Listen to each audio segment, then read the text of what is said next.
jahala yang berarti bodoh.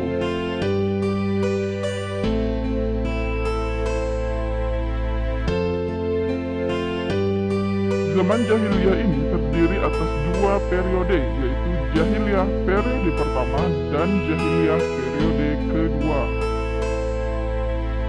Periode pertama merupakan masa yang sangat panjang, tapi tidak banyak yang bisa diketahui hal ihwalnya dan sudah lenyap sebagian masyarakat pendukungnya. Dengan kata lain, jahiliyah periode pertama ini tidak banyak peristiwa-peristiwa penting yang kita ketahui. Nah, sedangkan jahiliyah periode kedua berlangsung kira-kira sekitar 150 tahun sebelum Islam lahir. Jahiliyah periode kedua inilah yang kita kenal hingga sekarang, dan inilah yang akan kita pelajari.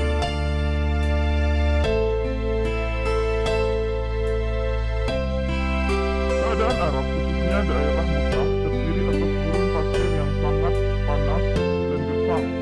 Mereka senang hidup berpindah-pindah atau nomaden. Kebiasaan mengembara membuat bangsa Arab senang hidup bebas tanpa adanya aturan hukum. Kekuatan, keperkasaan, keuletan, dan keberanian merupakan modal utama untuk dapat bertahan di alam gurun pasir. Mereka tidak menyukai anak-anak, wanita, karena wanita dinilai makhluk yang lemah, tidak mampu berperang, dan tidak kuat melakukan pekerjaan yang berat. Seakan suatu bencana besar dan sebagai aib jika tidak mempunyai anak laki-laki. Hal inilah yang disebut dengan zaman kebodohan. Namun, selain memiliki watak, perangai, dan perilaku keras, penduduk Arab mempunyai jiwa seni yang tinggi, terutama dalam bentuk syair dan sajak. Kepandaiannya dalam mengubah sajak atau syair merupakan kebanggaan orang Arab. Para penyair kenamaan sangat dikagumi dan dihormati pada zaman itu. Dari segi keyakinan, bangsa Arab terbagi menjadi 4. Yang pertama adalah golongan yang mengingkari Sang Pencipta dan hari kebangkitan. Mereka percaya bahwa alam, masa, dan waktulah yang membinasakan segalanya, seperti yang termaktub dalam Quran Surah Al-Jathiyah. Jadi mereka tidak percaya dengan adanya Sang Pencipta. Sedangkan yang kedua adalah golongan yang mengakui adanya Tuhan, tetapi walaupun mengakui adanya Tuhan, namun mengingkari adanya hari kebangkitan, seperti yang termaktub dalam Quran Surah Al-Qaf. Yang ketiga adalah golongan yang menyembah berhala. Biasanya masing-masing kabilah memiliki berhala sendiri-sendiri. Misalnya kabilah Sokif di Taif menyembah Lata, kabilah Quraisy di Kinanah menyembah Uzza, dan kabilah Aus dan Kharaj menyembah Manat. Dan sebagai pemimpin dari semua berhala adalah Hubal yang ditempatkan di samping sisi Ka'bah. Sedangkan yang terakhir, golongan yang lain adalah golongan yang cenderung mengikuti ajaran Yahudi, Nasrani, dan Sabi'ah.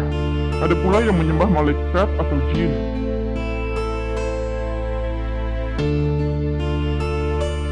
Label jahiliyah yang diberikan kepada bangsa Arab pra-Islam bukan berarti tidak ada kebaikan sama sekali dalam kehidupan mereka. Bangsa Arab masih memiliki akhlak-akhlak mulia dan budaya positif yang menyejukkan dan menakjubkan akal manusia. Di antara perkembangan kebudayaan masyarakat Arab pra-Islam adalah sebagai berikut. Bangsa Arab pra-Islam telah mampu mengembangkan ilmu pengetahuan, terbukti dengan dikembangkannya ilmu astronomi yang ditemukan oleh orang-orang Babilonia. Ilmu astronomi ini berkembang di Arab setelah bangsa Babilonia diserang oleh bangsa Persia, kemudian mengenalkan ilmu astronomi ini kepada orang-orang Arab pada masa itu. Selain astronomi, mereka juga pandai dalam ilmu nasab, ilmu rasi-rasi bintang, tanggal-tanggal kelahiran, dan takbir mimpi. Masyarakat Arab yang tinggal di perkotaan atau disebut Ahlul Hadar, mereka hidup dengan berdagang. Kehidupan sosial ekonominya sangat ditentukan oleh keahlian mereka dalam berdagang. Mereka melakukan perjalanan dagang dalam 2 musim selama setahun. Pada musim panas pergi ke Syam atau Syria, dan pada musim dingin mereka pergi ke negeri Yaman. Pada masa itu sudah berdiri sebuah pasar yang diberi nama Pasar Ukak. Pasar Ukas dibuka pada bulan-bulan bertepatan dengan waktu pelaksanaan ibadah haji, yaitu bulan Dzulqa'dah, Dzulhijjah, dan Muharram. Masyarakat Arab yang tinggal di pedalaman, yaitu masyarakat Badui, mata pencahariannya adalah dengan bertani dan beternak. Kehidupan mereka nomaden, hidup mereka berpindah-pindah dari satu lembah ke lembah lain untuk mencari rumput bagi hewan mereka. Masyarakat yang hidup di daerah yang subur, mereka bercocok tanam dan hidup di sekitar oase seperti Taif. Mereka menanam buah-buahan dan sayur-sayuran. Pasar Ukas tidak hanya menyediakan barang dagangan berupa perniagaan dan kebutuhan sehari-hari saja, tapi juga pegelaran kesenian seperti kasidah-kasidah gubahan sastrawan Arab. Syair menjadi salah satu budaya tingkat tinggi yang berkembang pada masa Arab pra-Islam. Syair juga dapat menjadikan seorang atau kabilah tertentu menjadi kabilah yang terbelakang atau kabilah yang terhormat. Selain bersyair, mereka juga terbiasa menuliskan kata-kata hikmah dalam setiap bangunan agung yang mereka dirikan untuk dijadikan peringatan dan diambil hikmahnya bagi generasi selanjutnya. Orang Arab saat itu berlomba-lomba dan membanggakan sikap dermawan. Separuh syair-syair mereka diisi dengan pujian dan sanjungan terhadap kedermawanan. Kehidupan sosial bangsa Arab pra-Islam terkena pemberani dalam membela pendiriannya. Mereka tidak mau mengubah pendirian yang sudah mengakar dalam kehidupan mereka. Nah, salah satunya adalah menghormati dan memuliakan tamu. Menghormati tamu adalah bagian dari menjunjung tinggi sikap dermawan yang mereka miliki. Mereka berlomba-lomba untuk memuliakan tamu dengan segala harta benda mereka.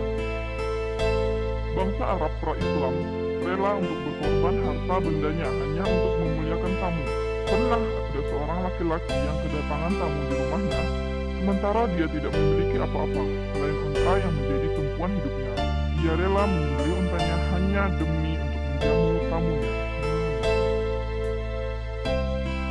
Yang terakhir adalah menepati janji. Bagi orang Arab, janji adalah hutang yang harus mereka bayar.